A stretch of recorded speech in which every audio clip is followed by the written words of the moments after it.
ಸುದ್ದಿಗಳಿಗೆ ಸ್ವಾಗತ. ಮುಖ್ಯಾಂಶಗಳು.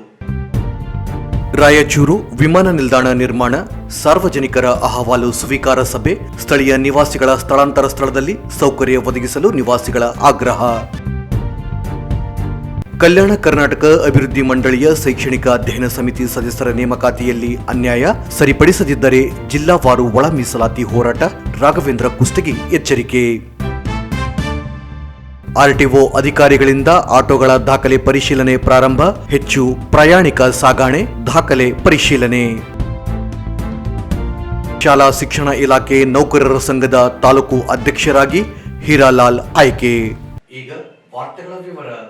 ವಿಮಾನ ನಿಲ್ದಾಣದಿಂದಾಗಿ ಪರಿಸರಕ್ಕೆ ಹಾನಿಯಾಗದಂತೆ ವಿಮಾನ ನಿಲ್ದಾಣದ ಸುತ್ತಮುತ್ತಲಿನ ಪ್ರದೇಶದಲ್ಲಿ ಪರಿಸರ ಸಂರಕ್ಷಣೆಗೆ ಆರಂಭದಲ್ಲಿ 13 ಕೋಟಿ ರೂಪಾಯಿ ಬಂಡವಾಳ ಹಾಗೂ ವಿಮಾನ ನಿಲ್ದಾಣ ಬಳಿಕ 16 ಕೋಟಿ ರೂಪಾಯಿ ಅನುದಾನ ಮೀಸಲಿಡಲಾಗಿದೆ ಎಂದು ಜಿಲ್ಲಾಧಿಕಾರಿ ನಿತೀಶ್ ಕೆ ಹೇಳಿದರು.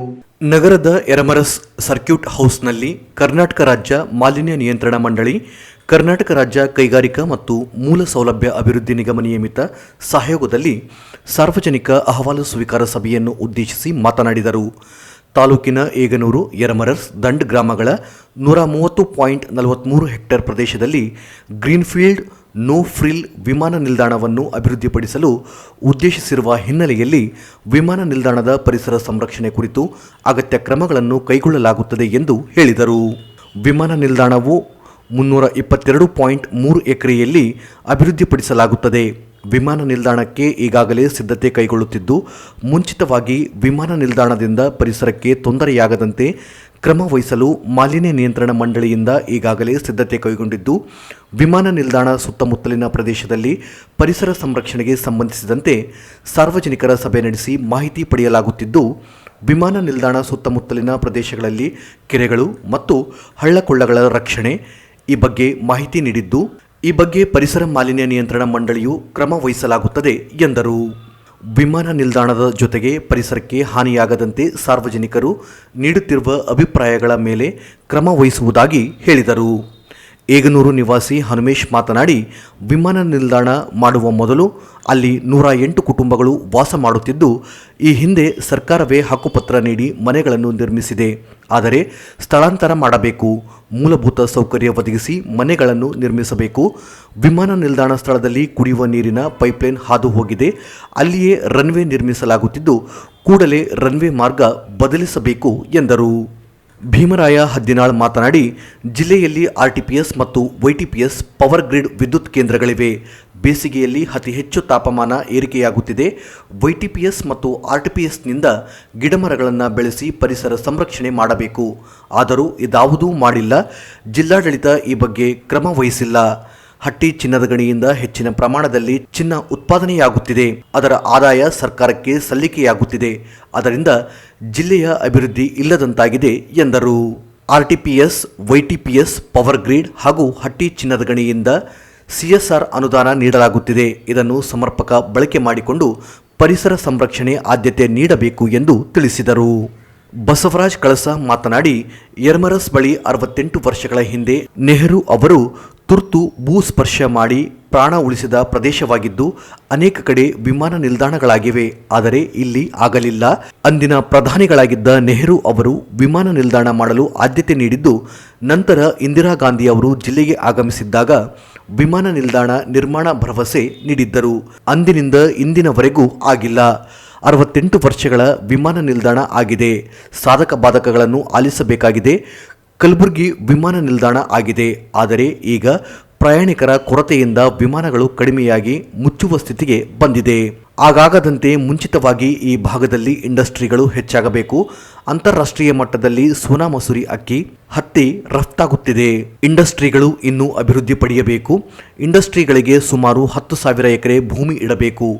ಜಾಗತಿಕ ಬಂಡವಾಳ ಹೂಡಿಕೆ ನಡೆಯುತ್ತಿದ್ದು, ಜಿಲ್ಲೆಯ ಪಾತ್ರ ಮುಖ್ಯವಾಗಿದೆ. ವಿಮಾನ ನಿಲ್ದಾಣ ಸುತ್ತಮುತ್ತಲಿನ ಪ್ರದೇಶದಲ್ಲಿ ಪರಿಸರ ಸಂರಕ್ಷಣೆ ಮಾಡಬೇಕು. ಬಿಸಿಲಿನ ತಾಪವನ್ನು ಹೆಚ್ಚಿದೆ. 2 ವಿದ್ಯುತ್ ಘಟಕಗಳಿಂದ ಪರಿಸರ ಸಂರಕ್ಷಣೆ ಮಾಡುವ ಕೆಲಸ ಆಗಿಲ್ಲ. ಜಿಲ್ಲಾಡಳಿತದಿಂದ ನಿರ್ದೇಶನ ನೀಡಬೇಕು ಎಂದರು. ಏಗನೂರು ಗ್ರಾಮಸ್ಥರು ವಿಮಾನ ನಿಲ್ದಾಣಕ್ಕೆ ನೆಹರು ಹೆಸರು ಇಡಲು ವಿರೋಧಿಸಿ ಏಗನೂರು ಅಥವಾ ರಾಯಚೂರು ಹೆಸರಿಡಬೇಕೆಂದು ಆಗ್ರಹಿಸಿದರು. ಕಾಂಗ್ರೆಸ್ ಮುಖಂಡ ಕೆ ಶಾಂತಪ್ಪ ಮಾತನಾಡಿ, ವಿಮಾನ ನಿಲ್ದಾಣದಿಂದಾಗುವ ಸಾಧಕ ಬಾಧಕಗಳ ಬಗ್ಗೆ ಮಾಹಿತಿ ಸಂಗ್ರಹಿಸಬೇಕು. ವಿಮಾನ ನಿಲ್ದಾಣದಿಂದ ಅಂತಾರಾಷ್ಟ್ರೀಯ ಮಟ್ಟದಲ್ಲಿ ಗುರುತಿಸಿಕೊಳ್ಳುತ್ತದೆ. ವಿಮಾನದಲ್ಲಿ ಪ್ರಯಾಣಿಕರು ಹೆಚ್ಚಳಕ್ಕೆ ಈ ಭಾಗದಲ್ಲಿ ಇಂಡಸ್ಟ್ರಿಗಳು ಅಭಿವೃದ್ಧಿಗಳಾಗಬೇಕು. RTPS YTPSನಿಂದ ತಾಪಮಾನ ಹೆಚ್ಚಿದೆ. ಪರಿಸರ ಸಂರಕ್ಷಣೆ ಮಾಡುತ್ತೇವೆ ಎಂದು ಮಾಡಿಲ್ಲ. ಮಾಲಿನ್ಯ ನಿಯಂತ್ರಣ ಮಂಡಳಿಯಿಂದ ಪರವಾನಗಿ ತೆಗೆದುಕೊಂಡ ತಕ್ಕಂತೆ ಮಾಡಿಲ್ಲ. ಇದರಲ್ಲಿ ಮಾಲಿನ್ಯ ನಿಯಂತ್ರಣ ಮಂಡಳಿಯು ಪಾತ್ರವಿದೆ. ಈಗ ಪರಿಸರ ಸಂರಕ್ಷಣೆ ಮಾಡುತ್ತೇವೆ ಎಂದು ಹೇಳಿ ನಂತರ ಕೈಬಿಟ್ಟ ಉದಾಹರಣೆಗಳಿಗೆ ಪರಿಸರ ಮಾಲಿನ್ಯ ನಿಯಂತ್ರಣ ಮಂಡಳಿಯು ಜವಾಬ್ದಾರಿಯುತವಾಗಿ ತಮ್ಮ ಕೆಲಸ ನಿರ್ವಹಣೆ ಮಾಡಬೇಕು. ಪರಿಸರ ಸಂರಕ್ಷಣೆ ಅನುದಾನ ಮೀಸಲಿಟ್ಟ ಕೆಲಸ ಮಾಡಬೇಕು ಎಂದರು. ರಘುವೀರ್ ನಾಯಕ್ ಮಾತನಾಡಿ, ವಿಮಾನ ನಿಲ್ದಾಣದಿಂದ ಪರಿಸರಕ್ಕೆ ಹಾನಿಯಾಗದಂತೆ ಕ್ರಮ ವಹಿಸುವುದರ ಜೊತೆಗೆ ಸುತ್ತಮುತ್ತಲಿನ ಪ್ರದೇಶದಲ್ಲಿರುವ ಕೆರೆಗಳು, ಹಳ್ಳಕೊಳ್ಳಗಳು ಮಾಲಿನ್ಯವಾಗದಂತೆ ಕ್ರಮ ವಹಿಸಬೇಕು. ಸಾಕಷ್ಟು ಕೆಮಿಕಲ್ ನೀರನ್ನು ಹಳ್ಳಗಳಿಗೆ ಬಿಡುತ್ತಿರುವುದರಿಂದ ಸಾಕಷ್ಟು ತೊಂದರೆಗಳಾಗಿವೆ.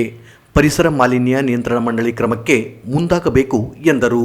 ಪರಿಸರ ಸಂರಕ್ಷಣೆ ಮೇಲುಸ್ತುವಾರಿ ಸಮಿತಿ ರಚಿಸಿ ಕ್ರಮ ವಹಿಸಬೇಕು. ವಾಯು, ಜಲ, ಶಬ್ದ, ಪರಿಸರ ಮಾಲಿನ್ಯದ ನಿಯಂತ್ರಣದ ಬಗ್ಗೆ ಕಾಲಕಾಲಕ್ಕೆ ಮಾಹಿತಿ ಸಂಗ್ರಹಿಸಿ ಕ್ರಮ ತೆಗೆದುಕೊಳ್ಳಬೇಕು ಎಂದರು. ನಗರಸಭೆ ಸದಸ್ಯ ನರಸರೆಡ್ಡಿ, ವಿಮಾನ ನಿಲ್ದಾಣ ಸ್ಥಳದಲ್ಲಿ ವಾಸ ಮಾಡುವ ಜನರಿಗೆ ಸಮೀಕ್ಷೆಯಲ್ಲಿ ಕೈಬಿಡಲಾಗಿದೆ. ಅವರನ್ನು ಪರಿಗಣಿಸಿ ಪರ್ಯಾಯ ಸ್ಥಳದಲ್ಲಿ ಕುಡಿಯುವ ನೀರು, ರಸ್ತೆ ಸೇರಿದಂತೆ ಸೌಲಭ್ಯ ಒದಗಿಸಬೇಕು ಎಂದರು. ಏನಾದರೂ ನೆಗೆಟಿವ್ ಇಂಪ್ಯಾಕ್ಟ್ ಆಗುತ್ತಾ ಅನ್ನೋದ್ ಬಗ್ಗೆ ಈಗಾಗಲೇ ಸಾಕಷ್ಟು ನಮ್ಮ ಪೊಲ್ಯೂಷನ್ ಇಲಾಖೆ ಅವರು, ಆಮೇಲೆ ಜೊತೆಗೆ ಯಾರು ಈ ಏರ್ಪೋರ್ಟ್ ನ ಅನುಷ್ಠಾನ ಮಾಡ್ತಾ ಇದ್ದಾರೆ, Karnataka state industrial infrastructure development board ಅವರು, ಅದೇ ಪಕ್ಷಕ್ಕೆ ಏನೇನು ಮುನ್ನೆಚ್ಚರಿಕಾ ಕ್ರಮ ತಗೋಬೇಕು ಅದನ್ನೆಲ್ಲ ನಾವು ತಗೊಂಡಿದೀವಿ. ಸೊ ಅದನ್ನ ಈಗ ನಮ್ಮ ಕನ್ಸಲ್ಟೆಂಟ್ ಅವರು, ಪರಿಸರ ಸಮಾಲೋಚಕರು ತಮ್ಗೆಲ್ಲ ಈಗ ವಿವರವಾಗಿ ತಾವು ಹೇಳ್ತಾರೆ. ನಾವು ಏನೇನು ಈಗ ಏರ್ಪೋರ್ಟ್ ಎಲ್ಲಿ ಬರ್ತಾ ಇದೆ, ಏರ್ಪೋರ್ಟ್ ಇಂದ ಏನೇನು ಪರಿಸರಕ್ಕೆ ಇದು ಆಗ್ಬೋದು, ಸೊ ಅದಕ್ಕೆ ನಾವೇನು ಕ್ರಮ ತಗೊಂತಾ ಇದೀವಿ, ಸೊ ಅದ್ರ ಬಗ್ಗೆ ಡೀಟೇಲ್ ಆಗಿ ತಮ್ಗೆಲ್ಲ ಹೇಳ್ತಾರೆ ನಮ್ಮ ಪರಿಸರ ಸಮಾಲೋಚಕರು. ಸೊ ಅದಾದ್ಮೇಲೆ ತಮ್ದು ಏನಾದ್ರೂ ಅಭಿಪ್ರಾಯ ಇದ್ರೆ ಅಥವಾ ಸಲಹೆ ಇದ್ರೆ, ಪರಿಸರ ಏರ್ಪೋರ್ಟ್ ನಿರ್ಮಾಣದಿಂದ ಪರಿಸರ ಮೇಲೆ ಏನಾದ್ರೂ ಇಂಪ್ಯಾಕ್ಟ್ ಆಗುತ್ತೆ, ಅದ್ರ ಬಗ್ಗೆ ತಮ್ಮ ಸಲಹೆ ಸೂಚನೆ ಆಮೇಲೆ ಅನಿಸಿಕೆ ಇದ್ರೆ ತಾವೆಲ್ಲ ಮುಕ್ತವಾಗಿ ನಾವು ಶೇರ್ ಮಾಡ್ಕೋಬಹುದು. ಸೊ ಪರಿಸರದ ಮೇಲೆ ಫೈನಲಿ ಎಲ್ಲರದ್ದು ಏನು ಉದ್ದೇಶ ಅಂದ್ರೆ, ಏರ್ಪೋರ್ಟ್ ನಿರ್ಮಾಣ ಆಗೋದ್ರ ಜೊತೆಗೆ ನಮ್ಮ ಏರ್ಪೋರ್ಟ್ ಸುತ್ತಮುತ್ತ ಪರಿಸರಕ್ಕೆ ಯಾವುದೇ ರೀತಿ ಹಾನಿ ಆಗ್ಬಾರ್ದು. ಅಂತದೇನಾರಾದ್ರೆ ಅದಕ್ಕೆ ಎಲ್ಲಾ ರೀತಿ ಕ್ರಮ ನಾವು ತಗೋಬೇಕನ್ನೋದೇ ಈ ಮೀಟಿಂಗ್ ಉದ್ದೇಶ. ಸೊ ಅದಕ್ಕೆ ನಮ್ಮ ಎಕ್ಸ್ಪರ್ಟ್ಸ್ ಎಲ್ಲ ಸ್ಟಡಿ ಮಾಡಿದ್ದಾರೆ. ಪರಿಸರಕ್ಕೆ ಯಾವುದೇ ರೀತಿ ಹಾನಿ ಆಗದೆ ಇರೋ ರೀತಿ ನಾವ್ ಏನೇನ್ ಕ್ರಮ ತಗೊಂಡಿದೀವಿ ಅಂತ ತಮ್ಗೆ ಹೇಳ್ತಾರೆ. ಸೊ ಅದ್ರ ಬಿಟ್ಟು ತಾವು ಇಲ್ಲ ಇನ್ನೂ ಸಲಹೆ ಕೊಟ್ರೆ ಅದನ್ನು ನಾವು ಅಳವಡಿಸ್ಕೊಂಡು ಪರಿಸರಕ್ಕೆ ಯಾವುದೇ ರೀತಿ ಹಾನಿ ಆಗದೆ, ತೊಂದರೆ ಆಗದೆ ಇರೋ ರೀತಿ ಏರ್ಪೋರ್ಟ್ ನ ನಿರ್ಮಾಣ ಮಾಡಿ ಏರ್ಪೋರ್ಟ್ ನ ನಡೆಸೋದು ನಮ್ ಜವಾಬ್ದಾರಿ ಅಂತ ನಾವು ಹೇಳ್ತೀವಿ. ಸೊ ಇಷ್ಟು ಹೇಳ್ತಾ ನಮ್ಮ ಪರಿಸರ ಸಮಾಲೋಚಕರು ಈಗ ಸಾರ್ವಜನಿಕರಿಗೆ ನಾವೇನೇನು ಕ್ರಮ ತಗೊಂತಾ ಇದೀವಿ ಅಂತ ನಾವು ಹೇಳ್ಬೇಕಂತ ನಾವೇನೇನು ಕ್ರಮ ತಗೊಂಡಿದೀವಿ, ಆಮೇಲೆ ಈ ವಿಮಾನ ನಿಲ್ದಾಣ ಪ್ರಾಜೆಕ್ಟ್ ಎಲ್ಲ ಡೀಟೇಲ್ಸ್ ಕೊಟ್ಟಿದ್ದಾರೆ. ಈಗ ಪರಿಸರ ಸಂಬಂಧಪಟ್ಟಂಗೆ ಅವ್ರಾಗ್ಲೇ ಹೇಳಿದಂಗೆ ಸುಮಾರು ನಾವು ನಿರ್ಮಾಣ ಹಂತದಲ್ಲಿ ಪರಿಸರನ ಸಂರಕ್ಷಕ್ಕೆ 13 ಕೋಟಿ ಬಂಡವಾಳ ವೆಚ್ಚ ನಾವು ಮಾಡ್ತೀವಿ. ಆಮೇಲೆ ವಿಮಾನ ನಿಲ್ದಾಣ ಸ್ಟಾರ್ಟ್ ಆದ್ಮೇಲೆ ಆ ಟೈಮಲ್ಲೂ ಪರಿಸರಕ್ಕೆ ಯಾವುದೇ ರೀತಿ ಹಾನಿ ಆಗ್ಬಾರ್ದಂತ ಸುಮಾರು 16 ಕೋಟಿ ನಾವು ಬಂಡವಾಳ ವೆಚ್ಚನ ನಾವು ಮಾಡ್ತೀವಿ. ಇದ್ರ ಜೊತೆಗೆ ನಿರ್ಮಾಣ ಮಾಡೋ ಟೈಮಲ್ಲಿ ಯಾವುದೇ ರೀತಿ ಪರಿಸರಕ್ಕೆ ಅಂದ್ರೆ ಭೂಮಿಗೆ, ಗಾಳಿಗೆ ಯಾವುದೇ ನೀರಿನ ಸೋರ್ಸ್ ಇದ್ರೆ, ವನ್ಯಜೀವಿಗಳಿಗೆ, ಆಮೇಲೆ ಸಾಲಿಡ್ ವೇಸ್ಟ್ ಮ್ಯಾನೇಜ್ಮೆಂಟು, ಸೊ ಅದಕ್ಕೆ ಎಲ್ಲಾ ರೀತಿ ಸಮರ್ಪಕವಾಗಿನೂ ನಾವು ಕ್ರಮ ತಗೊಳ್ಳುವುದಾಗಿ ನಮ್ಮ ಅನುಷ್ಠಾನ ಸಂಸ್ಥೆ KSIIDC, ಕರ್ನಾಟಕ ರಾಜ್ಯ infrastructure and investment development corporation ಅವರು ಹೇಳಿರ್ತಾರೆ. ಸೊ ಈಗ ಪರಿಸರ ಸಂಬಂಧ ಪಟ್ಟಂಗೆ ಸಾರ್ವಜನಿಕರು ತಮ್ಮ ಅಮೂಲ್ಯವಾದ ಸಲಹೆಗಳನ್ನು ಕೊಡಬೇಕು ಅಂತ ನಾನು ಕೋರ್ಕೊಂತೀನಿ. ಗ್ರಾಮ ಪಂಚಾಯತಿ ವ್ಯಾಪ್ತಿ ಹೇಗೂರು ಮತ್ತು ದಂಡು ಗ್ರಾಮಗಳಲ್ಲಿ ಈ ಸಾರ್ವಜನಿಕರ ಮಾಹಿತಿಗಾಗಿ ಪಾಂಪ್ಲೆಟ್ಸ್ ಕರಪತ್ರಗಳನ್ನು ಸಹ ಹಂಚಲಾಗಿದೆ ಹಾಗೂ ಡಂಗೂರ ಸಹ ಬಾರಿಸಲಾಯಿತು. ಈ ಸದರಿ ಯೋಜನೆಗೆ ಸಂಬಂಧಿಸಿದಂತೆ ಎಲ್ಲ ಯೋಜನಾ ಪ್ರದೇಶದ ಆಸಕ್ತ ನಿವಾಸಿಗಳು, ಪರಿಸರ ಆಸಕ್ತ ಗುಂಪುಗಳು ಮತ್ತು ಈ ಯೋಜನೆಯಿಂದ ತೊಂದರೆಗೊಳಗಾಗುವ ಸಾರ್ವಜನಿಕರ ಟಿಪ್ಪಣಿಗಳನ್ನು ಯಾವುದೇ ಆತಂಕ ಭಯವಿಲ್ಲದೆ ನಿರ್ಭೀತಿಯಿಂದ ಒಬ್ಬೊಬ್ಬರಾಗಿ ಈ ಸಭೆಯಲ್ಲಿ ಮಂಡಿಸಬಹುದಾಗಿದೆ. ಅಂದರೆ ಈ ಯೋಜನೆಗೆ ಸಂಬಂಧಿಸಿದಂತೆ ವಿಮಾನ ನಿಲ್ದಾಣಕ್ಕೆ ಸಂಬಂಧಿಸಿ ಈ ಒಂದು ಪರಿಸರ ಸಾರ್ವಜನಿಕ ಆಲಿಕಾ ಸಭೆಯಲ್ಲಿ ತಾವು ಮಂಡಿಸಲಾದ ಎಲ್ಲ ತಮ್ಮ ಸಲಹೆ, ಸೂಚನೆ, ಅನಿಸಿಕೆಗಳು, ಟೀಕೆ, ಟಿಪ್ಪಣಿ ಹಾಗೂ ಅಹವಾಲುಗಳನ್ನು ಚರ್ಚಿಸುವ ಎಲ್ಲ ವಿಷಯಗಳನ್ನು ದೃಢೀಕರಿಸಿ ಸಭಾ ನಡವಳಿಕೆಯನ್ನು ಕೇಂದ್ರ ಕಚೇರಿ ಸಭೆಯನ್ನು ಮಾನ್ಯ ಜಿಲ್ಲಾಧಿಕಾರಿಗಳು, ಜಿಲ್ಲಾ ಸಾರ್ವಜನಿಕ ಆಲಿಕಾ ಸಮಿತಿ ಇವತ್ತಿನ ಎನ್ವಿರಾನ್ಮೆಂಟ್ ಇಂಪ್ಯಾಕ್ಟ್ ಅಸೆಸ್ಮೆಂಟ್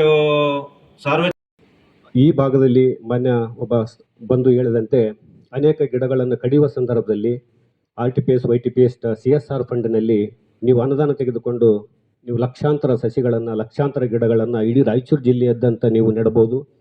ಅದರ ಜೊತೆಗೆ ಅಟ್ಟಿ ಚಿನ್ನದ ಗಣಿಯಿಂದ ಕೋಟ್ಯಾಂತರ ರೂಪಾಯಿ ಅನುದಾನವನ್ನು ಕರ್ನಾಟಕ ಸರ್ಕಾರಕ್ಕೆ ಹೋಗಿ ಅವರು CSR ಫಂಡನ್ನು ಅಲ್ಲಿ ಸಲ್ಲಿಸ್ತಾ ಇದ್ದಾರೆ. ಮಾನ್ಯ ಜಿಲ್ಲಾಧಿಕಾರಿಗಳ ನೇತೃತ್ವದ ಅನುದಾನಕ್ಕೆ, ಫಂಡ್ಗೆ, ಅಕೌಂಟ್ಗೆ ಆ ಅಟ್ಟಿ ಚಿನ್ನದ ಗಣಿಯ ಅನುದಾನ ತೆಗೆದುಕೊಂಡು ಬಂದರೆ ನಾವು ರಾಯಚೂರು ಜಿಲ್ಲೆಯಾದ್ಯಂತ ಸಸಿಗಳನ್ನು ನೆಡ್ಬೋದು. ಈ ಹಿನ್ನೆಲೆಯಲ್ಲಿ ಈಗೇನು ವಿಮಾನ ನಿಲ್ದಾಣ ಮಾಡೋದಕ್ಕೆ ನೀವು ಮುಂದಾಗಿದ್ರಿ, ನಮ್ಮ ರಾಯಚೂರು ಜಿಲ್ಲೆಯ ಪರವಾಗಿ ಎಲ್ಲರೂ ಒಪ್ಪಿಗೆ ಯಾವುದೇ ಕಾರಣಕ್ಕೆ ನಿಮ್ಗೆ ಇರುತ್ತೆ. ಯಾಕಂದ್ರೆ ರಾಯಚೂರು ಭಾಗಕ್ಕೆ ವಿಮಾನ ನಿಲ್ದಾಣ ಬರಬೇಕು. ಅದ್ರ ಜೊತೆಗೆ ನಮಗೆ ಬಂದ ಮಾಹಿತಿ ಏನಂತಂದರೆ ಆ ಭಾಗದಲ್ಲಿ ಸಂತ್ರಸ್ತ ಆಗಿರ್ತಕ್ಕಂಥ ಫಲಾನುಭವಿಗಳಿಗೆ ಪರಿಹಾರದ ವಿಷಯದಲ್ಲಿ ತಾವು ಭಾಳ ಸೀರಿಯಸ್ ಆಗಿ ತೆಗೆದುಕೊಳ್ಬೇಕು. ಅನೇಕ ಮನೆಗಳು ಕಳೆದುಕೊಳ್ತಾರೆ ಅನ್ನೋ ಮಾಹಿತಿ ಇದೆ. ಅದ್ರ ಬಗ್ಗೆ ತಾವು ಮಾನ್ಯ ಜಿಲ್ಲಾಧಿಕಾರಿಗಳು ಅವರಿಗೆ ನ್ಯಾಯ ಒದಗಿಸೋ ಕೆಲಸ ಮಾಡಬೇಕು. ಪರಿಸರ ಎಂತೆಂಥ ಯೋಜನೆಗಳನ್ನು ತೆಗೆದುಕೊಂಡು ಮೈ ಮೇಲೆ ಹಾಕ್ಕೊಂಡಿದ್ವಿ, ವಿಮಾನ ನಿಲ್ದಾಣದ ವಿಷಯದಲ್ಲಿ ಪರಿಸರಕ್ಕೆ ಯಾವುದೇ ಹಾನಿಯಾಗುವ ಕೆಲಸವನ್ನು ತಾವು ಮಾಡುವುದಿಲ್ಲ ಅಂತ ನಮಗೆ ನಂಬಿಕೆ ಇದೆ. ಈ ಹಿನ್ನೆಲೆಯಲ್ಲಿ ರಾಯಚೂರು ಜಿಲ್ಲೆಗೆ ವಿಮಾನ ನಿಲ್ದಾಣ ಬರೋದಕ್ಕೆ ನಮ್ಮ ಸಂಪೂರ್ಣ ಒಪ್ಪಿಗಿದೆ. ತಾವು ಆದಷ್ಟು ಶೀಘ್ರದಲ್ಲಿ ಅದಕ್ಕೆ ಬೇಕಾದ ಎಲ್ಲ ಕೆಲಸಗಳನ್ನು ಮಾಡಿಕೊಂಡು ವಿಮಾನ ನಿಲ್ದಾಣ ರಾಯಚೂರು ಜಿಲ್ಲೆಯಲ್ಲಿ ಆಗ್ಬೇಕಂತೇಳಿ ನಾನು ಮನವಿ ಮಾಡ್ತೇನೆ. ಏರ್ಪೋರ್ಟ್ ಆಗೋ ಉದ್ದೇಶ ಏನಿದೆ ಸರ್, ನಮ್ಮ ಮೇಜರ್ ಆಗಿ 700 ಗ್ರಾಮದ 90% ಜಮೀನು ನಾವು ಕಳ್ಕೊಂಡಿವಿ ಸರ್. ಈಗಾಗಲೇ YTPS, RTPS ಮತ್ತು ಇಂದಿನ ಈ ಉದ್ದೇಶಿತ ವಿಮಾನ ನಿಲ್ದಾಣಕ್ಕೂ ಸರ್ ದಯವಿಟ್ಟು ಇಲ್ಲಿ ಯಾವುದೇ ಒಂದು ಒಬ್ಬ ರಾಜಕಾರಣಿ ಓಲೈಕೆ ಮಾತು ಅವಶ್ಯಕತೆ ಇಲ್ಲ ಅಂತ ನಾನು ಹೇಳಲಿಕ್ಕೆ ಇಚ್ಛಪಡ್ತೇನೆ ಸರ್. ಇವತ್ತೆಲ್ಲ ಇದಾಗಲೇ ನಮ್ಮ ಪಂಚಾಯತಿಯಿಂದ ಈಗಾಗಲೇ ಸರ್ 3 ವಿಷಯನ ನಾವು ಕಳಿಸಿದ್ವಿ ಸರ್. ಅದ್ರ ಬಗ್ಗೆ ನೀವು ಕ್ಲಾರಿಟಿ ಕೊಡ್ಬೇಕು ಸರ್ ಅಧ್ಯಕ್ಷ. ಈ ಸಭೆಯಲ್ಲಿ ನೀವು ಅಧಿಕಾರಿಗಳು ಆ 3 ವಿಷಯಗಳ ಬಗ್ಗೆ ಈಗಾಗಲೇ ನಾವು ಪತ್ರ ಮುಖಾಂತರ ಕೊಟ್ಟಿದ್ದೀವಿ ಸರ್. ಅದ್ರ ಬಗ್ಗೆ ಚರ್ಚೆ ಆಗಲಿ ಸರ್. ಈಗ ಇದರೊಂದು ಇನ್ನೊಂದು ಈ ಸಭೆ ಉದ್ದೇಶ ಹೇಳ್ತೀನಿ ಸರ್. ಈಗ ಲೆಟರ್ ಕೊಟ್ಟಿದ್ದೀವಿ ಸರ್. ಶ್ರೀನಿವಾಸ ಹೇಗ್ನೂರು, ಗ್ರಾಮ ಪಂಚಾಯತ್ ಸೈಸೂರು, ಚಿಕ್ಕಸೂರು, ಗ್ರಾಮ ಹೇಗ್ನೂರು. ಒಂದೇ ವಿಷಯ ಏನಂತ ಸರ್, ಈ ಉದ್ದೇಶಿತ ವಿಮಾನ ನಿಲ್ದಾಣ ಏನು ಪಕ್ಕದಲ್ಲಿರುವ YTPS ಪಕ್ಕದಲ್ಲಿ ಅಂತರ ಒಂದು ಈ ಏರ್ಪೋರ್ಟಿಗೆ ಮತ್ತು ಚಿಮಣಿಗೆ ಅಂತರ ಬಹಳ ಸಮೀಪ ಇದೆ ಸರ್. ಅದರಿಂದ ವಿಮಾನ ಹಾರುವ ಮತ್ತು ಇಳಿಯುವ ಸಮಯದಲ್ಲಿ ನಮ್ಮ ಗ್ರಾಮಕ್ಕೆ ಶಬ್ದ ಮತ್ತು ವಾಯುಮಾಲಿನ್ಯ, ಈಗಾಗಲೇ ನಾವು ವಾಯುಮಾಲಿನ್ಯಂತೂ ಸಾಕಷ್ಟು ಅನುಭವಿಸ್ತಿದ್ದೀವಿ ಸರ್. ಅದ್ರ ಜೊತೆಗೆ ಶಬ್ದ ಮಾಲಿನ್ಯ ಗುಣ ಆಗ್ತಿದೆ ಸರ್. ಇದ್ರ ಬಗ್ಗೆ ನೀವೇನು ಕ್ಲಾರಿಟಿ ಕೊಡ್ತೀರಿ ಸರ್? ಅದೇ YTPS ಕಾಂಪೌಂಡ್ ಮತ್ತು ಈಗ ಇಲ್ಲಿ ಇರೋದು ಮೇನ್ ಸಮಸ್ಯೆ ಏನಂದ್ರೆ ಸರ್, ನಮ್ಮ ಈ ಉದ್ದೇಶಿತ ವಿಮಾನ ನಿಲ್ದಾಣಕ್ಕೂ ಈ YTPS ಕಾಂಪೌಂಡಿಗೂ ಭಾಳ ಹತ್ತಿರ ಅಂದರೆ ಒಂದು 10 ಮೀಟ್ರು ಇದೆ ಸರ್ ಅಷ್ಟೇ. ಅದರಲ್ಲಿ ಈಗಾಗಲೇ ಬೇಸಿಗೆ ಸಮಯದಲ್ಲಿ ಸರ್, ಈಗ ಬೇಸಿಗೆ ಸ್ಟಾರ್ಟ್ ಆಯಿತು, ಕಲ್ಲಿದ್ದಲು ಪುಡಿ ಮತ್ತು ನಮ್ಮ ಆರು ಬೂದಿ ಪುಡಿ ಸರ್ ಲ್ಯಾಂಡಿಂಗ್ ಆಗು ಮತ್ತು ಇದು ಆಗೋದ್ರಲ್ಲಿ ಅಲ್ಲಿ ಅಗ್ನಿ ಸಂಭವಿಸೋ ಕಾರಣಗಳು ಇದೆ ಸರ್. ಅದನ್ನು ನೀವು ಅದಕ್ಕೆ ಏನು ಕ್ರಮಗೊಳ್ತೀರಂತೆ. ಮತ್ತು ಅದೇ ರೀತಿ ಸರ್, ನನ್ನ ಹೆಸರು ಬಸ ಕಳಸ ಅಂತೇಳಿ, ನವೋದಯ ಫಿಸಿಯೋಥೆರಪಿ ಡಿಪಾರ್ಟ್ಮೆಂಟಲ್ಲಿ ನಾನೊಬ್ಬ ಅತಿಥಿ ಉಪನ್ಯಾಸಕನಾಗಿ ಕಾರ್ಯನಿರ್ವಹಿಸ್ತಾ ಇದ್ದೇನೆ. ಭಾಳ ಸಂತೋಷ ಆಗ್ತಾಯಿದೆ ರಾಯಚೂರಿಗೆ ಏರ್ಪೋರ್ಟ್ ಬಂದಿದ್ದಕ್ಕೆ. ಅದು ನಮ್ಮ ಜಿಲ್ಲಾಧಿಕಾರಿಗಳು ಬಂದ ಮೇಲೆ ಭಾಳಷ್ಟು ಅಭಿವೃದ್ಧಿ ಕೆಲಸಗಳು ವೇಗವನ್ನು ಪಡ್ಕೊಳ್ತಾ ಇದ್ದಾವೆ. ಅವ್ರ ಕಾಲ್ಗುಣನೋ ಅಥವಾ ಏನೋ ಗೊತ್ತಿಲ್ಲ. ಅವರಿಗೆ ನಾನು ಅಭಿನಂದನೆಗಳನ್ನು ಸಲ್ಲಿಸೋದಕ್ಕೆ ನಾನು ಭಾಳ ಹೃದಯಪೂರ್ವಕವಾಗಿ ನಾನು ಸಂತೋಷವನ್ನು ವ್ಯಕ್ತಪಡಿಸ್ತಾ ಇದ್ದೇನೆ. ಇಲ್ಲಿ ನಾನು 2 ಮುಖ್ಯವಾದ ವಿಷಯಗಳನ್ನ ತಮ್ಮ ಮುಂದೆ ಹಂಚ್ಕೊಳ್ಳೋಕೆ ಇಷ್ಟಪಡ್ತಾ ಇದ್ದೇನೆ. ರಾಯಚೂರಿಗೆ ಏರ್ಪೋರ್ಟ್ ಬರಬೇಕಾದ್ರೆ 68 ವರ್ಷಗಳು ಕಾಯಬೇಕಾಯ್ತು ನಾವು. ಇಡೀ ಕರ್ನಾಟಕದಲ್ಲೇ ಬೆಂಗಳೂರು ಬಿಟ್ಟ ಮೇಲೆ ನೆಕ್ಸ್ಟ್ ಏರ್ಪೋರ್ಟ್ ರಾಯಚೂರಿಗೆ ಆಗಬೇಕಾಗಿತ್ತು.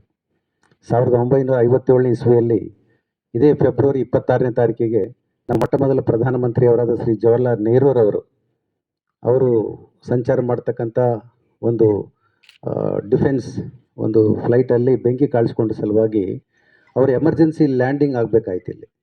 ಅದರ ಪೈಲಟು ರಫಟ್ ಅಂತೇಳಿ ಅವರ ಒಂದು ಕಾರ್ಯಕ್ಷಮತೆ, ಸಮಯದ ಬಗ್ಗೆ ಅವರಿಗೆ ಒಂದು ಕಾನ್ಷಿಯಸ್ನೆಸ್, ಒಂದು ಬದ್ಧತೆಯಿಂದ, ಧೈರ್ಯದಿಂದ ಇಲ್ಲಿ ಒಂದು ಎಮರ್ಜೆನ್ಸಿ ಸ್ಟ್ರಿಪ್ ಇದೆ, ಏರ್ ಸ್ಟ್ರಿಪ್ ಇದೆ ಅಂತೇಳಿ ಒಂದು ಕಲೆಕ್ಟ್ ಮಾಡಿಕೊಂಡು ಕ್ಷಣ ಮಾತ್ರದಲ್ಲಿನೇ ಅವರು ಇಲ್ಲಿ ಲ್ಯಾಂಡ್ ಮಾಡ್ತಾರೆ. ಲ್ಯಾಂಡ್ ಮಾಡಿ ನಮ್ಮ ಪ್ರಧಾನಮಂತ್ರಿಯವರ ಜೀವನ ಕೂಡ ಉಳಿಸ್ತಾರೆ ಸರ್ ಅವರು 1957ನಲ್ಲಿ. ಅವರಿಗೆ ಆ ಬರ್ತಕ್ಕಂಥ ವರ್ಷದಲ್ಲೇ ಅಶೋಕ ಚಕ್ರ ಅವಾರ್ಡನ್ನು ಕೊಡ್ತಾರೆ, ಪ್ರಧಾನಮಂತ್ರಿಗಳ ಜೀವ ಉಳಿಸಿದೆ ಅಂತಕ್ಕಂಥದ್ದು. ಆದರೆ ಜೀವ ಉಳಿಸಿದ ಪೈಲಟ್ಗೆ ಯರಮರ್ ವಿಮಾನ ನಿಲ್ದಾಣ ಅಂತೇಳಿ ಸುಮಾರು 60 ವರ್ಷದಿಂದ ಅನೇಕ ಜನರು ನಮ್ಮ ಹಿರಿಯರಿಗೆಲ್ಲ ಗೊತ್ತಿದ್ದ ವಿಚಾರ ಅದೆಲ್ಲ. ಆದರೆ ಈ ಒಂದು ಸಮಯಕ್ಕೆ ನಮಗೆ ಆ ಒಂದು ಅವಕಾಶ ಬಂದಿದೆ. ಯಾವುದೇ ಒಂದು ದೊಡ್ಡ ಯೋಜನೆ ಅಥವಾ ದೊಡ್ಡ ಕೆಲಸ ಆಗಬೇಕಾದ್ರೆ ಅಲ್ಪ ಸ್ವಲ್ಪ ನೆಗೆಟಿವ್ ಕಡೆ ಇರ್ತದೆ. ನಾವು ನಕಾರಾತ್ಮಕವಾಗಿ ಎಷ್ಟು ಚಿಂತನೆ ಮಾಡ್ತಾ ಇದ್ದೀವಿ, ಸಕಾರಾತ್ಮಕವಾಗಿ ಕೂಡ ನಾವು ಚಿಂತೆ ಮಾಡಬೇಕಾಗ್ತದೆ. ಮೊಟ್ಟ ಮೊದಲನೇದಾಗಿ ಈಗಾಗಲೇ ವಿಮಾನ ನಿಲ್ದಾಣ ಕಾಮಗಾರಿ ಪ್ರಾರಂಭ ಆಗ್ತಾ ಇದೆ. ಅದಕ್ಕೆ ಸಂಬಂಧಪಟ್ಟಂತೆ ಪರಿಸರ ಬಗ್ಗೆ ಈಗ ಪ್ರಾರಂಭ ಆಗುವಂಥ ಇದರಲ್ಲಿ ಗಿಡ ಮರಗಳು ಎಷ್ಟು ಹೋಗ್ತಾ ಇದ್ದಾವೆ, ಮತ್ತು ಅದರ ಮಧ್ಯದಲ್ಲಿ ಬರುವಂಥ ಕೆರೆ ಕುಂಟೆಗಳು, ಹಳ್ಳಗಳು, ಕೊಳ್ಳಗಳು, ಅದರ ಜೊತೆಗೆ ಈ ನಮ್ಮ ಅಂಡರ್ಗ್ರೌಂಡು ಡ್ರೈನೇಜ್ಗಳು, ಇನ್ನು ಅನೇಕ ರೀತಿಯಿಂದ ಯಾವ ರೀತಿ ಅದನ್ನು ಸರಿಪಡಿಸಬೇಕು, ಯಾವ ರೀತಿ ಯಾವ ಭಾಗದಲ್ಲಿ ಅದನ್ನು ಸೇರಿಸಬೇಕು ಒಂದು ವಿಚಾರ. ಎರಡನೇದಾಗಿ ಇಲ್ಲಿಂದ ಏನು ಕೆಲವರು ದಂಡ ಭಾಗದಲ್ಲಿ, ಎಗೂರು ಭಾಗದಲ್ಲಿ ಈಗಾಗಲೇ ಸುಮಾರು ವರ್ಷಗಳಿಂದ ವಾಸ ಮಾಡ್ತಾಯಿದ್ರು, ಅವ್ರಿಗೆ ಕೂಡ ಕ್ಯಾಟಗರಿ ಎ ಅಡಿಯಲ್ಲಿ ಬರುತ್ತದೆ. ಒಟ್ಟು ವಿಸ್ತೀರ್ಣ 322.3 ಎಕರ್ಸ್ ಜಮೀನನ್ನು ಒಟ್ಟು ಕ್ಷೇತ್ರದಲ್ಲಿ ಅಭಿವೃದ್ಧಿಪಡಿಸಲಾಗುತ್ತದೆ. ಸಾರ್ವಜನಿಕರ ವಿಚಾರಣೆ ನೋಟಿಸ್. ಸಾರ್ವಜನಿಕರ ವಿಚಾರಣೆಗಾಗಿ ಸಾಮಾಜಿಕ ಪತ್ರಿಕೆಗಳಲ್ಲಿ ಜಾಹೀರಾತು ಫಸ್ಟ್ ಒನ್ ಹೊಸ ದಿಗಂತ 14/1/2025 ಮತ್ತು ಟೈಮ್ಸ್ ಆಫ್ ಇಂಡಿಯಾ 14/1/2025 ಜಾಹೀರಾತು ಪ್ರಕಟಿಸಲಾಗಿತ್ತು. ಯೋಜನೆಯ ಪ್ರಮುಖ ವಿಶೇಷತೆಗಳು ಸಹ ವಿಮಾನ ನಿಲ್ದಾಣ ಸಾಮರ್ಥ್ಯ ಸಹ 0.9 MPAL 9 lakhs ಇದೆ. ಒಟ್ಟು ಭೂಕ್ಷೇತ್ರ 322.3 ಎಕರ್ಸ್. ರನ್ವೇ 1715 ಮೀಟರ್ ಉದ್ದ ಮತ್ತು 30 ಮೀಟರ್ ಅಗಲ. ಟ್ಯಾಕ್ಸಿವೇ ಸ್ಟ್ರಿಪ್ ಕನಿಷ್ಠ 26 ಮೀಟರ್ ಅಂತರ ಸಮಿತಿಯಲ್ಲಿ ವಿಸ್ತರಿಸಬೇಕಾಗುತ್ತೆ. Taxiway strip. Runway strip 1835 metre into 150 metre ಅಗಲ. ಹಂತದಲ್ಲಿ ಟೋಟಲ್ 12 KLD ಬೇಕಾಗುತ್ತೆ. ಕಾರ್ಯಾಚರಣೆ ಹಂತದಲ್ಲಿ 150 KLD. ಮಳೆ ನೀರು ಕೊಯ್ಲು ಗುಂಡಿಗಳು ಟೋಟಲ್ 10. ವಿದ್ಯುತ್ ಶಕ್ತಿ ಅವಶ್ಯಕತೆ ನಿರ್ಮಾಣ ಹಂತದಲ್ಲಿ 250 KVA ನಮ್ಮ ಭಾಗದಲ್ಲಿ ಸೂರ್ಯೇಶ್ವರ ಅದಾಗಲ್ಲ ಆಗಿರುವಂತ ಕಲಬುರಗಿ ಬಸವರ ಅದೇ ರೀತಿ ದರ್ಗಾ ಹೆಸರು ಇಡಬೇಕಂದ್ರೆ 2 ಹಾಕಿ ಸರ್ಕಾರ ಏನ್ ಮಾಡಿತು, ಕಲಬುರಗಿ ಏರ್ಪೋರ್ಟ್ ಅಂತ ಮಾಡಿತು. ಅದೇ ರೀತಿಯಾಗಿ ಇವು ಇಂದ ಜೀಬಿದ ನಾವು ಅಪೋಸ್ ಮಾಡಿ ಇದು ಮಾಡಿದ್ವಿ. ದಯಮಾಡಿ ಯಾವುದೇ ಇರಲಿ ಇಲ್ಲಿಂದ ಯರಮರಸ್ ಏರ್ಪೋರ್ಟ್ ಮತ್ತು ಏಗ್ನೂರು ಏರ್ಪೋರ್ಟ್ ಅನ್ನಾಗಲಿ ಮಾಡಬೇಕಂತ ನೈರು ಅವರ ಹೆಸರಾದ ಅವು ಮಾಡ್ಬೇಕಂತ ತಮ್ಮಲ್ಲಿ ಕೇಳ್ಕೊಂತೀನಿ. ಸೂಕ್ತ ಮೇನ್ ಇಂಪಾರ್ಟೆಂಟ್ ಇವಾಗ ಏನಾಗ್ಯದ, ನಮ್ಮಲ್ಲಿ 1000 ಗಿಡಗಳು ಇವತ್ತು ನಮ್ಮ ಏರ್ಪೋರ್ಟ್ಗೋಸ್ಕರ ತೆಗೆದಾರೆ. ಸರ್ಕಾರದ ನಿಯಮ ಪ್ರಕಾರ 1 ಗಿಡ ನಾವು ಕಡಿದ್ರೆ ಅಂದರೆ 10 ಗಿಡ ಹಾಕಬೇಕು ಅಂತ ವಿಷಯ ಆದ. ಬಫರ್ ಝೋನ್ ನಮಗೆ ಸುಮಾರು ಔಟ್ಸೈಡ್ ಕಾಂಪೌಂಡ್ ಆದಮೇಲೆ 30 ಮೀಟರ್ ಬಿಡ್ತಾರೆ. 30 ಮೀಟರ್ ಅಂದರೆ 100 ಫೀಟ್ ಬಿಡ್ತಾರೆ. ಆ 100 ಫೀಟಲ್ಲಿ ಸಾವಿರಾರು ಗಿಡಗಳಾಗ್ಬೋದು.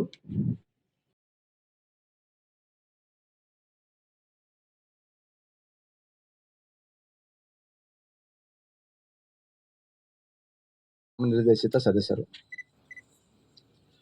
ನಮ್ಮ ಭಾಗಕ್ಕೆ ಏರ್ಪೋರ್ಟ್ ಬರ್ತಾ ಇದೆ ಅಂತಂದ್ಮೇಲೆ ಫಸ್ಟ್ ಖುಷಿ ಪಟ್ಟವನೇ ನಾನು. ಯಾಕಂತಂದರೆ ಏರ್ಪೋರ್ಟಿಗೆ ಜಾಸ್ತಿ ತಿರುಗಾಡ್ತಿದ್ದೇನೆ. ಪ್ರತಿ ತಿಂಗಳು ಹೋಗ್ತೀನಿ ಮುಂಬೈ ಮೀಟಿಂಗಿಗೆ. ಹೈದ್ರಾಬಾದಿಗೆ ಹೋಗಿ ಇಡೀ ರಾತ್ರಿ ನನ್ನ ಜರ್ನಿ ಆಗ್ತಿತ್ತು. ಹೆಂಗೆ ಬೈಕೊಂತಿದ್ದೆ ಅಂದರೆ ನಂದು 6-7 ತಾಸು ವೇಸ್ಟ್ ಆಗ್ತದಲ್ಲ ಅಂತೇಳಿ. ಈಗ ಬರ್ತಾ ಇದೆ ಅಂತಂದರೆ ಎಲ್ಲೋ ಒಂದು ಕಡೆ ಖುಷಿ ಆಗ್ತಾಯಿದೆ. ಬರಲಿ. ಬಟ್ ಇಲ್ಲಿ ಚರ್ಚೆ ಆಗಬೇಕಾಗಿರ್ತಕ್ಕಂಥ ವಿಷಯ ಪರಿಸರ.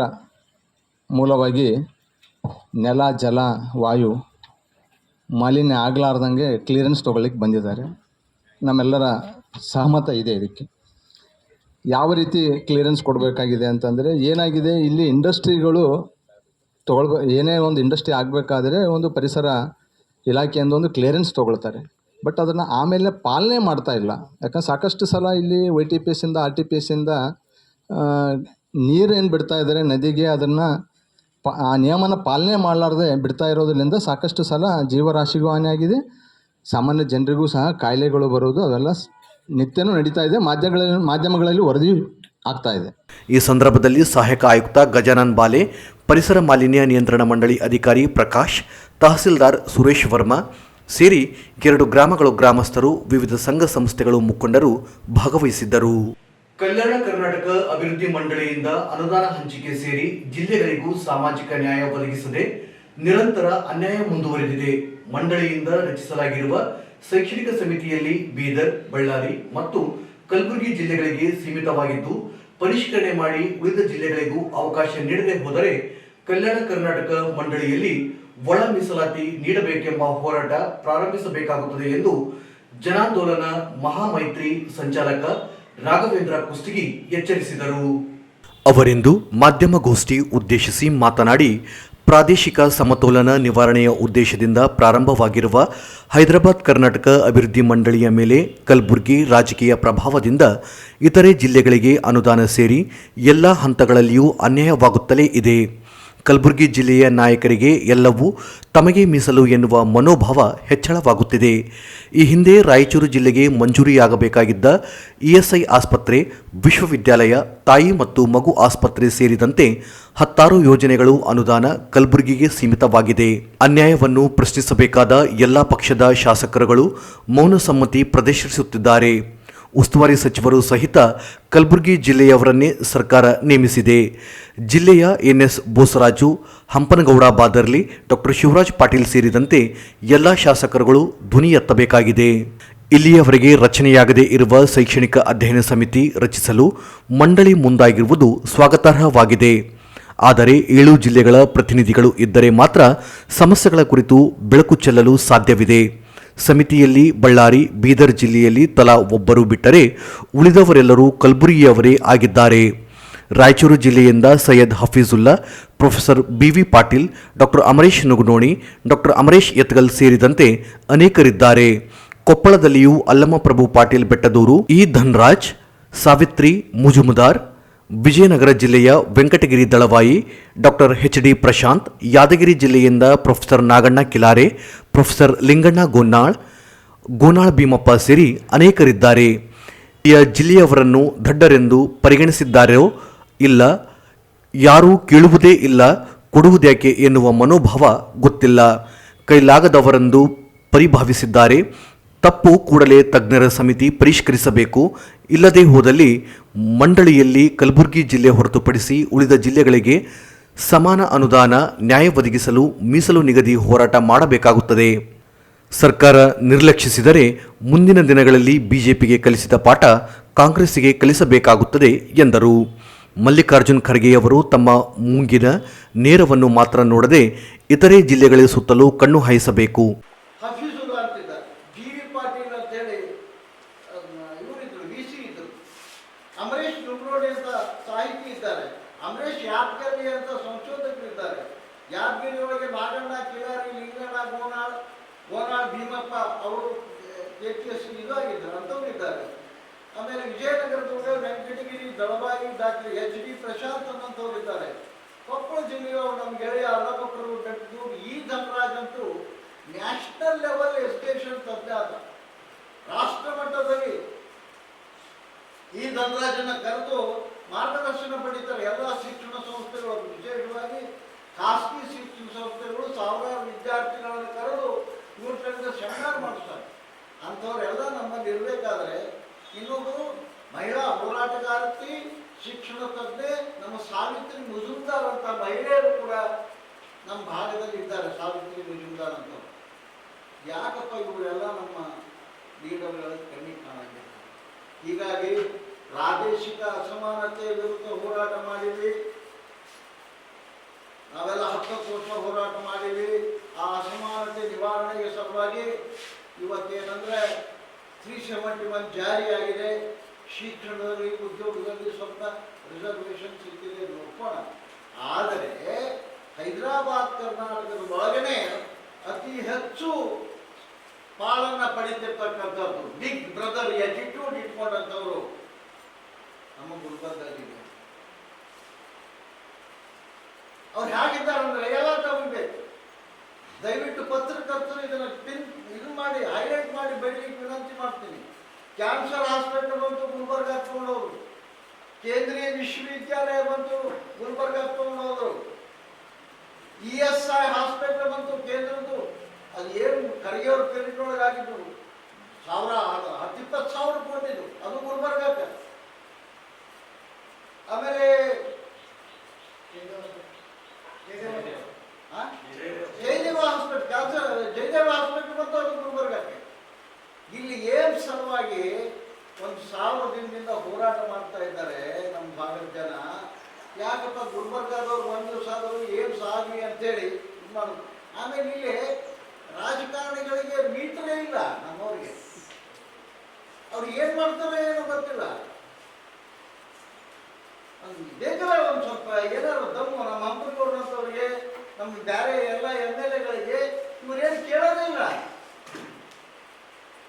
ನಾನು ಅದು ಕೇಳಿಕತ್ತೀನಿ. ವಸಂತ್ ಕುಮಾರು, ಆಮೇಲೆ ಶಿವರಾಜ್ ಪಾಟೀಲು, ಮತ್ತೆ ಹಂಪನಗೌಡ ಭಾಗದಲ್ಲಿ ಅಂಪೈರ್ ಸಾವುಕಾರು, ಏನ ಹೆಣ್ಮಕ್ಳಿಗೆ ಜನ ಇದ್ದಾರೆ. ನಾನು ನೀವು ಈ ಭಾಗಕ್ಕೆ ನ್ಯಾಯ ದೊರಕಿಸ್ಲಿಕ್ಕೆ ಈ ವಿಷಯಗಳನ್ನು ನೀವು ಹೋರಾಟ ಮಾಡಬೇಕು. ಅದಕ್ಕೆ ನಾನೇನು ಕೇಳಿಕತ್ತೀನಿ ಅಂದ್ರೆ, ಈ ನಿಗಮ ಮಂಡಳಿಗಳೊಳಗಿರ್ಬೋದು ಎಲ್ಲದರೊಳಗೂ 25% ಕೊಡಬೇಕು. ಅದನ್ನು ಕೊಟ್ಟಿಲ್ಲ ನಮಗೆ. ಅದಕ್ಕೆ ನಾನೇನು ಹೇಳಿಕತ್ತೀನಿ, ಹೈದರಾಬಾದ್ ಕರ್ನಾಟಕಕ್ಕೆ ಒಳ ಮೀಸಲಾತಿ ಕೊಡಬೇಕು ಅನ್ನೋ ಹೋರಾಟ ಮಾಡಬೇಕಾಗ್ತದೆ. ಹೈದರಾಬಾದ್ ಕರ್ನಾಟಕದೊಳಗ ಇಂತಿಂತ ಜಿಲ್ಲೆ ಯಾವ್ದು ಅತಿ ಹೆಚ್ಚು ಹಿಂದುಳಿದ ಎಲ್ಲ ರೀತಿಯಿಂದ, ಅದಕ್ಕೆ ಒಳ ಮೀಸಲಾತಿ ಕೊಟ್ಟು ನ್ಯಾಯ ಒದಗಿಸ್ಬೇಕು. ಮಾನ್ಯ ಖರ್ಗೆ ಸಾಹೇಬ್ರೆ, ನೀವು ಇದರ ಮುಂಚೂಣಿ ವಹಿಸ್ರಿ. ಸಾಮಾಜಿಕ ನ್ಯಾಯದ ಬಗ್ಗೆ ಮಾತಾಡ್ತೀರಿ, ಜಾತಿ ಜನಗಣತಿ ಬಗ್ಗೆ ಮಾತಾಡ್ತೀರಿ, ಹೈದರಾಬಾದ್ ಕರ್ನಾಟಕ ಅಭಿವೃದ್ಧಿ ಹಿನ್ನೆಲೆ ಒಳಗೆ 371 ಬಗ್ಗೆ ನೀವು ಕೆಲಸ ಮಾಡಿರಿ. ನಿಮ್ಮ ಬಗ್ಗೆ ನಮ್ಗೆ ಗೌರವ ಇದೆ. ಆದರೆ ನಿಮ್ಮ ಮೂಗಿನ ನೇರಕ್ಕೇನೆ, ನಿಮ್ಮ ಮೂಗಿನ ಅಡಿಯಲ್ಲಿ ಈ ಥರದ ಅನ್ಯಾಯಗಳಾಗ್ತವೆ. ನಮ್ಮ ಜಿಲ್ಲೆಯವ್ರನ್ನೇ ಒಬ್ಬ ಮಿನಿಸ್ಟರ್ ಮಾಡಿ ನೀವು ಉಸ್ತುವಾರಿ ಕೊಡ್ಬೋದಿತ್ತಲ್ಲ. ಗುಲ್ಬರ್ಗದವ್ರೇ ಇಲ್ಲಿ ಬೇಕಾ ನಮಗೆ ಉಸ್ತುವಾರಿ ಸಚಿವರು? ಶರಣ್ ಪ್ರಕಾಶ್ ಅಂತವ್ರು ಏನ್ ಮಾಡ್ತಾ ಇದ್ದಾರೆ? ಉಸ್ತುವಾರಿ ತಗೊಂಡಿದ್ಯಾ? ಇಲ್ಲಿ ಈ ತರ ಅನ್ಯಾಯ ಆಗಿದೆ, ಇಲ್ಲ ಇದು ಸರಿಪಡಿಸ್ತೀನಿ ಅಂತ ಒಂದು ಸ್ಟೇಟ್ಮೆಂಟ್ ಅನ್ನು ಕೊಡ್ಬೇಕು ಶರಣ್ ಪ್ರಕಾಶ್. ಈ ಹಿನ್ನೆಲೆ ಒಳಗೆ ಜಿಲ್ಲೆ ಕಾಂಗ್ರೆಸ್ ನಾಯಕರುಗಳ ನಮ್ಮಲ್ಲಿಯೂ ಮೀಟರ್ ಇದೆ ಎಂದು ತೋರಿಸಬೇಕು ಎಂದು ಆಗ್ರಹಿಸಿದರು. ಜಿಲ್ಲೆಯಲ್ಲಿ ಜಿಲ್ಲಾ ಸರ್ಕಾರಿ ಆಸ್ಪತ್ರೆ ಮಂಜೂರು, ಅರ್ಹ ಅತಿಥಿ ಶಿಕ್ಷಕರನ್ನು ಖಾಯಂಗೊಳಿಸುವುದು, ಖಾಲಿ ಇರುವ ಶಿಕ್ಷಕರ ಹುದ್ದೆಗಳನ್ನು ಭರ್ತಿ ಮಾಡಬೇಕು ಎಂದು ಒತ್ತಾಯಿಸಿದರು. ಖಾಜಾ ಅಸ್ಲಂ ಅಹಮದ್, ಬಿ ಬಸವರಾಜ್, ಈರಣ್ಣ ಶೆಟ್ಟಿ, ಆರ್ ಬಸವರಾಜ್, ಪರಪ್ಪ ನಾಗೋಲಿ ಇದ್ದರು. ಅಪರಾಧ ತಡೆ ಮಾಸಾಚರಣೆ ಅಂಗವಾಗಿ ಜಿಲ್ಲಾ ಪೊಲೀಸ್ ವರಿಷ್ಠಾಧಿಕಾರಿ ಇವರ ಸೂಚನೆಯ ಮೇರೆಗೆ ನಗರದಲ್ಲಿ ತಿಂಗಳ ಪೂರ್ತಿ ಆಟೋಗಳ ದಾಖಲೆ ಪರಿಶೀಲನೆ ಕಾರ್ಯಾಚರಣೆ ನಡೆಸಲು ಪ್ರಾದೇಶಿಕ ಸಾರಿಗೆ ಹಾಗೂ ನಗರ ಪೊಲೀಸರು ಪ್ರಾರಂಭಿಸಿದ್ದಾರೆ. ನಗರದ ಬಸ್ ನಿಲ್ದಾಣ ಬಳಿ ಆಟೋ ವಾಹನಗಳ ದಾಖಲೆಗಳ ಪರಿಶೀಲನೆ ಪ್ರಾರಂಭಿಸಲಾಗಿದೆ. ಅಧಿಕ ವಾಹನ ಪ್ರಯಾಣ, ವಿಮೆ ಸೇರಿ ಇತರೆ ದಾಖಲೆಗಳು ಹಾಗೂ ಕಡಿಮೆ ವಯಸ್ಸಿನ ಅಪ್ರಾಪ್ತರು ವಾಹನ ಚಲಾವಣೆ ತಡೆಯಲು ಅಭಿಯಾನ ನಡೆಸಲಾಗುತ್ತಿದೆ ಎಂದು ಮೋಟಾರು ನಿರೀಕ್ಷಕ ರಾಜೇಶ್ ತಿಳಿಸಿದರು. ನಗರದಲ್ಲಿ ಆಟೋಗಳಲ್ಲಿ ಸಂಚಾರ ಹೆಚ್ಚಳವಾಗುತ್ತಿರುವುದರಿಂದ ರಸ್ತೆ ನಿಯಮ ಉಲ್ಲಂಘಿಸಿ ಹೆಚ್ಚು ಪ್ರಯಾಣಿಕರ ಸಾಗಣೆಯಿಂದ ಅಪಘಾತಗಳು ಹೆಚ್ಚುವಂತಾಗಿದೆ. ಪಾಲಕರೇ ಅಪ್ರಾಪ್ತ ಮಕ್ಕಳಿಗೆ ವಾಹನ ಚಲಾವಣೆಗೆ ಅವಕಾಶ ನೀಡುವುದು, ವೀಲಿಂಗ್ ಮಾಡುವುದು ನಡೆಯುತ್ತಿದೆ. ಮೊದಲ ಹಂತದಲ್ಲಿ ಎಲ್ಲಾ ಆಟೋಗಳ ದಾಖಲೆ ಪರಿಶೀಲನೆ ನಡೆಸಿ ಎಚ್ಚರಿಕೆ ನೀಡಲಾಗುತ್ತದೆ ಎಂದರು. ಆಟೋಗಳ ದಾಖಲೆಗಳೊಂದಿಗೆ ಚಾಲಕರು ರಸ್ತೆ ನಿಯಮಗಳನ್ನು ಪಾಲಿಸುವಂತೆ ಸೂಚಿಸಲಾಗುತ್ತದೆ. ಅಪಾಯಕಾರಿ ಆಟೋಗಳ ಚಾಲನೆಯಿಂದ ಆಗುತ್ತಿರುವ ಅಪಾಯ ತಪ್ಪಿಸಲು ಸಾರ್ವಜನಿಕರು ಆಟೋ ಚಾಲಕರು ಸಹಕರಿಸಬೇಕಿದೆ ಎಂದರು. ನಗರ ಸಂಚಾರಿ ಪೊಲೀಸರು ಹಾಗೂ ಆರ್ಟಿಒ ಅಧಿಕಾರಿಗಳು ಇಂದಿನಿಂದ ಪ್ರಾರಂಭಿಸಿರುವ ಕಾರ್ಯಾಚರಣೆ ತಿಂಗಳ ಪೂರ್ತಿ ನಡೆಸಲಾಗುತ್ತದೆ ಎಂದರು.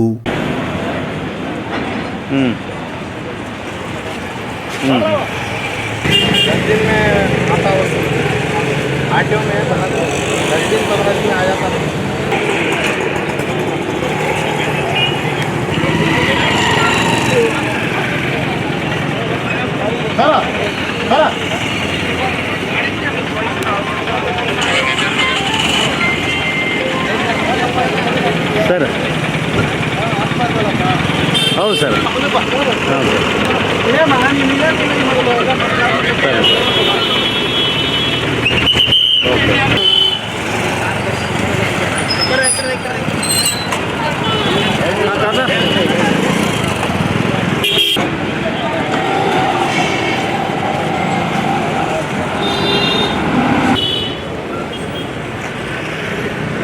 ಡಾಕ್ಯುಮೆಂಟ್ ತೋರಿಸಿ, ಇನ್ಶೂರೆನ್ಸ್ ತೋರಿಸಿ. ಅಂದರೆ ರೋಡ್ ಸೇಫ್ಟಿ ಅಂತ ಹೇಳೆಲ್ಲ ಮಾಡಿದ್ವಿ, ಈ ಅವೇರ್ನೆಸ್ ಬಂತಾ ಇಲ್ಲ ನಮ್ಗೆ ಗೊತ್ತಾಗಿಲ್ಲ. ತೋರಿಸಿ, ಡಾಕ್ಯುಮೆಂಟ್ ತೋರಿಸಿ. ನಿಮ್ದು ಯಾವುದಪ್ಪ?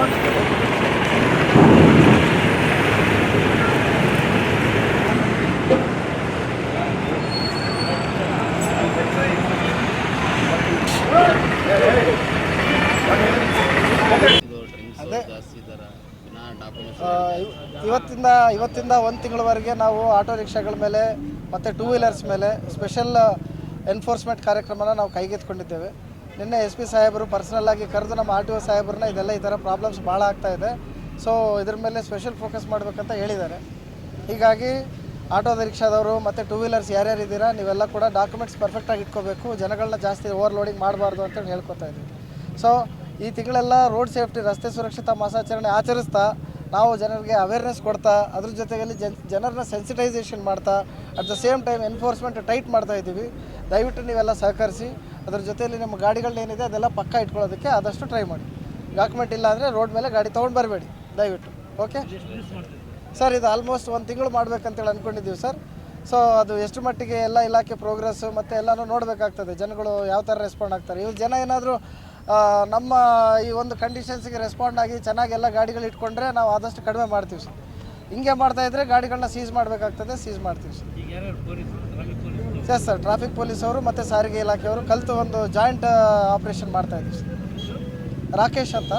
ರಾಕೇಶ್ ಎಂ ಮೋಟಾರ್ ವಾಹನ ನಿರೀಕ್ಷಕರು, ಪ್ರಾದೇಶಿಕ ಸಾರಿಗೆ ಅಧಿಕಾರಿಗಳ ಕಚೇರಿ, ರಾಯಚೂರು ತಾಲೂಕಾ ಶಾಲಾ ಶಿಕ್ಷಣ ಇಲಾಖೆ ನೌಕರರ ಸಂಘದ ಅಧ್ಯಕ್ಷರಾಗಿ KV ಶಾಲೆಯ ಶಿಕ್ಷಕ ಹೀರಾಲಾಲ್ ಇವರನ್ನು ಆಯ್ಕೆ ಮಾಡಿ ಜಿಲ್ಲಾಧ್ಯಕ್ಷ ಇ ನಾಗೇಶ್ ಗೌಡ ಆದೇಶಿಸಿದ್ದಾರೆ.